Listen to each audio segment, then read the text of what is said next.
дар шаҳри Турсунзода чорабинии идона бахшида ба 26-мин солгарди истиқлолияти давлатии Ҷумҳурияи Тоҷикистон бо ҳузури меҳмонон аз ҷумҳурии ба мо дӯсту бародар Ӯзбекистон ва намояндагони ҳукумати Ҷумҳурияи Тоҷикистон, мақомоти иҷроии ҳокимияти давлатӣ, корхонаву ташкилот, ҷамоату деҳот ва муассисаҳои таълимӣ доир гардид.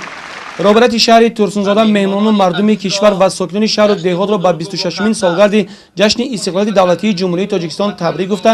қайд карда шуд, ки боиси сарфарозист, ки ҷашни 26-мин солгарди истиқлолияти давлатиро мардуми тамаддунсозу ободгар ва заҳматпешаву бо фарҳанги шаҳри Турсунзода бо рӯҳияи бунёдкориву созандагӣ истиқбол гирифта, барои боз ҳам таҳким бахшидани пояҳои давлати ҷавонамон саҳми ватандӯстонаи худро мегузоранд. инчунин дар чорабинии намояндагони ҳукумати Ҷумҳурияи Тоҷикистон ва дигар меҳмонон суханронӣ намуда, тамоми сокинони шаҳри Турсунзодаро аз номи асосгузори сулҳу ваҳдат, пешвои миллат, президенти кишвар Эмомалӣ Раҳмон таҳният гуфта, ин рӯзро рамзи иттиҳоду ягонагии мардум, пирӯзии ақлу заковати солим ва тантанаи сулҳу субот дар саросари кишвар арзёбӣ карданд.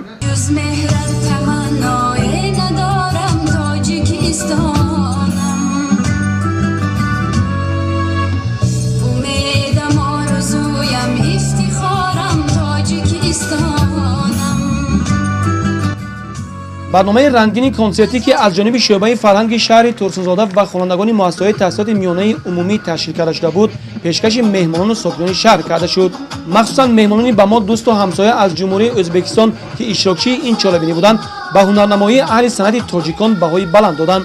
воқеан тӯли 26 соли истиқлолият, фарҳанги сулҳи тоҷикон ва сулҳу суботи имрӯзаи Тоҷикистон ифодагари орзуву ормон ва нияту мақсадҳои наҷиби мардуми шарифи кишварамон буда, он чун дастоварди истиқлолияти мо дар арсаи ҷаҳонӣ шӯҳрат ёфтааст.